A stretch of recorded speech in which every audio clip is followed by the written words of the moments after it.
ನಮಸ್ಸೂರ್ಯಾಯ ಚಂದ್ರಾಯ ಮಂಗಳಾಯ ಬುಧಾಯ ಚ ಗುರು ಶುಕ್ರ ಶನಿಭ್ಯಶ್ಚ ರಾಹವೇ ಕೇತವೇ ನಮಃ. ರಾಶಿಗಳಲ್ಲಿ ಮೊದಲನೇ ರಾಶಿ ಮೇಷರಾಶಿ. ಮೇಷರಾಶಿ ಮೇಷಲಗ್ನ. ಮೇಷಲಗ್ನದಲ್ಲಿರ್ತಕ್ಕಂಥವ್ರಿಗೆ ಈ ವರ್ಷದ ಫಲ ಅಂತಂದರೆ 2026 ಈ ಒಂದು ಪ್ರಾರಂಭದ ದಿನಗಳು ಬಹಳ ಚೆನ್ನಾಗಿದೆ ಅಂತಲೇ ಹೇಳ್ಬೋದು.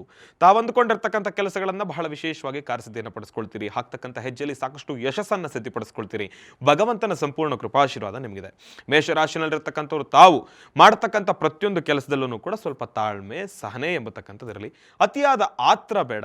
ನಿಮ್ಮ ಮನಸ್ಸಿನಲ್ಲಿ ಸಾಕಷ್ಟು ಗೊಂದಲಗಳಿದ್ದಾವೆ, ಕನ್ಫ್ಯೂಷನ್ಸ್ ಇದ್ದಾವೆ. ಪ್ರಸ್ತುತ ನಿಮ್ಮ ಪರಿಸ್ಥಿತಿ ಏನು ಮಾಡಬೇಕಪ್ಪ, 2025 ನಾನು ಕಳೆದುಬಿಟ್ಟೆ, 26 ಪ್ರಾರಂಭ ಆಗ್ತಾ ಇದೆ, ಈ ವರ್ಷನಾದರೂ ನಾನು ಏನಾದರೂ ಮಾಡಬೇಕು ಎಂಬತಕ್ಕಂಥ ಒಂದಿಷ್ಟು ಆಲೋಚನೆಗಳು ನಿಮ್ಮ ತಲೆನಲ್ಲಿ ಓಡ್ತಾ ಇದೆ. ನಿಮ್ಮ ಆಲೋಚನೆಗಳು 1000 ಇರಲಿ, ಸಾಕಷ್ಟಿರಲಿ, ಆದರೆ ಏನೇ ಒಂದು ವಿಚಾರವಾಗಿ ತಾವು ಮುಂದುವರಿಬೇಕಾದ್ರೂ ಕೂಡ ಗುರು ಹಿರಿಯರ ಮಾರ್ಗದರ್ಶನದಿಂದ ತಾವು ಮುಂದುವರಿತಕ್ಕಂಥದ್ದು ಬಹಳ ಉತ್ತಮ. ಯಾಕೆ ಅಂತಂದರೆ ಇತ್ತೀಚೆಗೆ ಯೂತ್ಸ್ಗೆ ಏನಾಗೋಗಿದೆ ಅಂತಂದರೆ ಈ ಒಂದು AI ಟೆಕ್ನಾಲಜಿ ಬಂದಿರೋದ್ರಿಂದ ಸಾಕಷ್ಟು ಜನ ಕೆಲಸ ಕಳ್ಕೊಂಡ್ಬಿಟ್ಟಿದ್ದೀರಿ.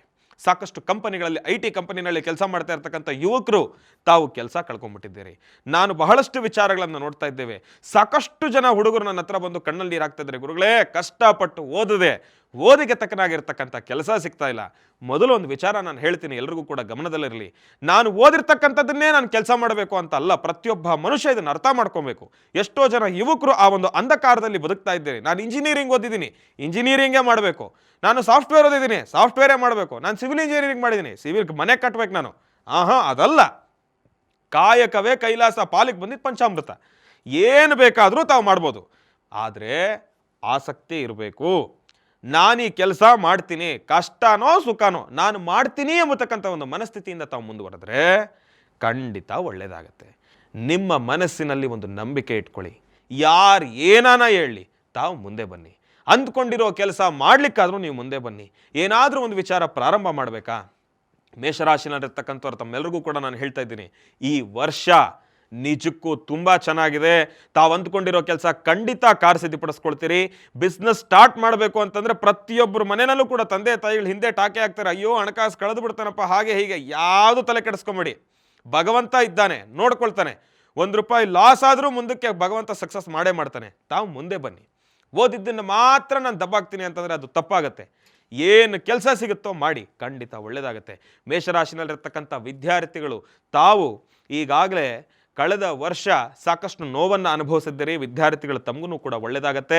ಈ ರಿಯಲ್ ಎಸ್ಟೇಟ್ ಬಿಸ್ನೆಸ್ ಮಾಡೋರು, ಭೂಮಿ ತಾಯಿಯನ್ನು ನಂಬಿ ಕೆಲಸ ಮಾಡ್ತಾ ಇರ್ತಕ್ಕಂಥ ರಿಯಲ್ ಎಸ್ಟೇಟ್ ಆಗಿರ್ಬೋದು, ರೈತರಾಗಿರ್ಬೋದು, ತಮಗೂ ಕೂಡ ಮೇಷರಾಶಿನಲ್ಲಿರ್ತಕ್ಕಂಥವ್ರಿಗೆ ಬಹಳ ಚೆನ್ನಾಗಿದೆ. ಅಂದುಕೊಂಡಿರ್ತಕ್ಕಂಥ ಕೆಲಸಗಳನ್ನು ಕಾರ್ಯಸಿದ್ಧಿಪಡಿಸ್ಕೊಳ್ತೀರಿ. ತಾವು ಧೈರ್ಯವಾಗಿ ಮುನ್ನುಗ್ತಕ್ಕಂಥದ್ದು ಬಹಳ ಉತ್ತಮ. ಆದರೆ ಗುರು ಹಿರಿಯರ ಸಮ್ಮುಖದಲ್ಲಿ, ಅವರ ಮಾರ್ಗದರ್ಶನದಲ್ಲಿ ಮುಂದುವರಿತಕ್ಕಂಥದ್ದು ಬಹಳ ಉತ್ತಮ.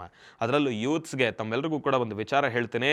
ಪ್ರತಿಯೊಬ್ಬ ಯುವಕನೂ ಕೂಡ ತಾವು ಮಾಡ್ತಕ್ಕಂಥ ಕೆಲಸ ಪ್ರಾರಂಭ ಮಾಡೋದಕ್ಕಿಂತ ಮುಂಚೆ ನಿಮ್ಮ ಮನೆ ದೇವರಿಗೆ ಚಿಕ್ಕದಾಗಿರ್ತಕ್ಕಂಥ ಒಂದು ಮುಡಿಪನ್ನು ಕಟ್ಟಿಡಿ. ಭಗವಂತ, ನಾನು ಇಷ್ಟು ದಿವಸ ಕಷ್ಟಪಟ್ಟಿದ್ದೀನಿ, ಆದರೆ ಆ ಕಷ್ಟಕ್ಕೆಲ್ಲೋ ಒಂದು ಕಡೆ ಪ್ರತಿಫಲ ಸಿಗಲಿಲ್ಲ.